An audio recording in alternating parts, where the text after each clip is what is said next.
미술학원을 가지 마셔라 라고. 이 아이가 그게 조절이 되는 게 아니거든요. 안녕하세요. 오늘은 ADHD에 대한 이야기를 좀 해보려고 하는데요. ADHD 많이 들어보셨을 거라고 생각이 듭니다. 예전에만 해도 굉장히 산만하고 주의력이 떨어지는 친구들은 원래 그런가 보다 이렇게 생각을 했는데, 최근 들어서 이제 ADHD가 많이 알려지면서 아이를 적절한 시기에 적절하게 대처하시는 분들도 많이 늘어나고 있죠. 그래서 오늘은 ADHD의 어떤 증상이 있고, 또 우리가 미술치료적으로는 ADHD를 어떻게 도움을 좀 줄 수 있을까, 이런 얘기들을 좀 해보고자 시간을 마련해 보았습니다. 우선 ADHD는요, 주의력 결핍, 과잉 행동 장애라고 이야기를 하고요. 아동들이 산만하고 주의력이 떨어지고 또 이제 충동적인 행동들을 많이 보이게 됩니다. 그래서 사실상 학령기를 맞이한 아동들 같은 경우에는 학업을 수행함에 있어서 굉장히 좀 어려움을 경험을 할 수 있죠. 어떤 자극이나 소리나 이런 것들이 주어졌을 때 신경이 글로 쏠리는 경우들이 많기 때문에 수업 시간에 수업을 하다가도 그런 자극이 주어지면 주의력이 바로 떨어져 버리거나 또 산만한 행동으로 이어질 수 있죠.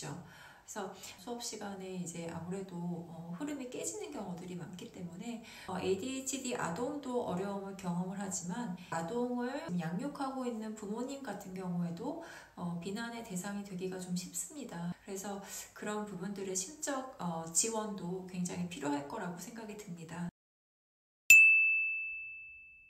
이 ADHD 아동들에게 우리가 말로 이렇게 자리에 앉아서 이제 이거를 해야지, 이걸 수행해야 되는데 이야기한다고 해서 이것이 바로 수정이 되거나 고쳐지지 않습니다. 왜냐하면 이 아동들의 이 증상이 나타나게 된 이유가 어떤 심적인 어려움 때문에 나타나는 것들이 아니라 뇌의 질환이라고 보셔야 됩니다. 그래서 뇌에서 문제가 생겨버리고 신경 전달 물질에 문제가 생겨버린 거기 때문에, 사실상 아동들이 자기가 행동이 조절이 안 되는 부분들을 통제하고 싶더라도 마음대로 되지가 않는 거죠. 그래서 이 아동들에게 가장 좋은 치료적인 효과는 약물이라고 많이들 알고 계실 거고, 또 약물이 가장 효과를 많이 보실 수 있습니다. 그런데 약물만 계속 복용한다고 해서 아이가 어떤 거를 학습하지는 못하죠. 실제적으로도 충동이나 이런 과잉 행동들을 조금 본인이 조절하고 낮추는 방법들을 알아야 되는데, 말로 이거는 이럴 때는 이렇게 해야 돼 라고 얘기한다고 해서 아동들이 이해를 하기가 쉽지가 않습니다. 왜냐하면 그런 것들을 스스로 경험해 본 적이 많이 없기 때문이에요. 그 경험치를 아동들에게 제공해 주는 것이 굉장히 중요한데요. 저는 그런 측면으로 보았을 때 이 미술치료가 굉장히 아동들에게 효과를 줄 수 있다라고 말씀을 드리고 싶어요. 왜냐하면 이 미술치료 현장에서는 아동들이 처음에 오면 이제 뭘 주죠? 미술치료에서 제일 중요한 거는 뭘까요? 맞습니다. 가장 중요한 건 사실은 치료사도 있고 뭐 환경도 있지만, 실제적으로 우리가 미술 활동을 해야 되는데 주어지는 매체의 역할이 굉장히 크거든요. 그래서 이 매체를 잘 활용을 해야 되는데, 이 아동들에게는 어떤 매체를 주어줘야 되냐면, 이 조절과 통제를 경험해 볼 수 있는 실제적인 매체를 제공을 해줘야 되거든요. 이 아동들에게 내가 손에서 매체를 만졌을 때 매체가 내 손에서 조절이 되는 경험을 해볼 수 있는 매체를 제공을 해주셔야 돼요. 예를 들면 연필이라든지 색연필이라든지 사인펜이라든지, 이렇게 내가 그렸다가 끊었다가 내 마음대로 움직여질 수 있는 그런 매체를 제공해 주시는 게 굉장히 중요합니다. 왜 중요하냐면, 이 매체로 내가 그렸더니 이 매체가 내가 원하는 대로 움직여지더라. 내가 끊을 때는 이렇게 끊어야 되고 그릴 때는 이렇게 그려야 되고, 스탑하려면 이렇게 스탑을 해야 되는구나 라는 거를 해보는 거예요. 그리고 내가 끊어서 조절을 하려고 했더니 이게 조절이 되더라 라는 경험을 실제적으로 한번 해보는 거예요. 굉장히 중요합니다, 이게. 왜냐하면 이 아동들은 늘 앉아야 돼, 왜 이걸 하지 못해, 왜 문제야, 이런 이야기들을 많이 들었을 거거든요. 근데 본인도 굉장히 거기서 좌절감을 경험을 한단 말이에요. 그런데 이 미술치료실 현장에 왔더니 이것들이 내가 원하는 대로 움직여지고 원하는 대로 움직여져서 내가 어떤 그림을 하나를 완성을 했더라. 성취를 했더라. 눈에서 없던 것이 만들어졌어요. 그것을 아동은 실제 눈으로 보죠. 이게 굉장히 아동들에게는 무의식적으로 내가 할 수 있어 라는 것을 확인시켜주는 그런 과정이 되거든요. 확인시켜주는 과정뿐만이 아니라 결과물도 아동들에게 주게 되죠.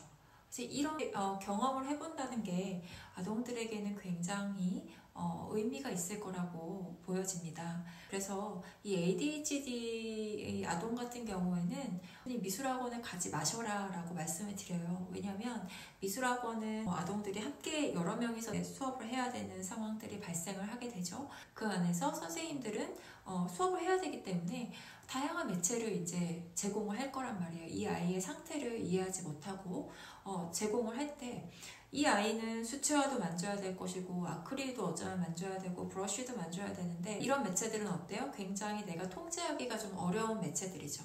예를 들어서 수채화 같은 경우는 왜 통제하기가 어려울까요? 물을 섞어서 내가 탁 놨는데 색깔이 칵 번져버릴 수도 있고 내가 원하는 대로 색깔이 칠해지지 않을 수도 있고 잘못해서 이렇게 쓱쓱 문질렀더니 종이가 밀리거나 찢어지는 경험을 할 수도 있어요.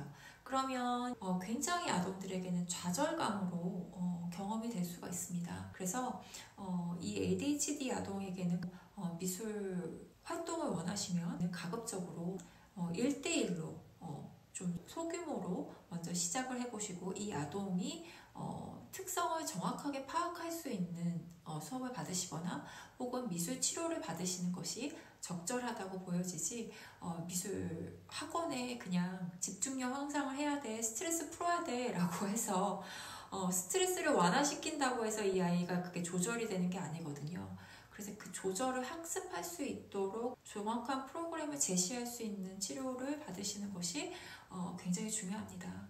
혹시 가정에서 아동들에게 활동을 제시하신다고 하셔도 이런 매체들을 활용해 주시기를 좀 부탁을 드리고요. 또 하나 이야기하고 싶은 것은 이 아동들이 어떤 작업을 수행함에 있어서 굉장히 좀 단순하게 할 수 있는 활동들, 예를 들어서 점과 점을 연결시켜서 어떤 도형을 만들어낸다거나 아니면 난화를 그렸는데 그 난화에서 보여지는 어떤 형태들을 좀 만들어 본다거나 이렇게 아동들이 좀 짧은 시간 안에 굉장히 집중도를 보여서 수행할 수 있도록, 그래서 수행한 결과물을 볼 수 있도록 좀 이끌어 주시는 것이 굉장히 중요할 것 같아요.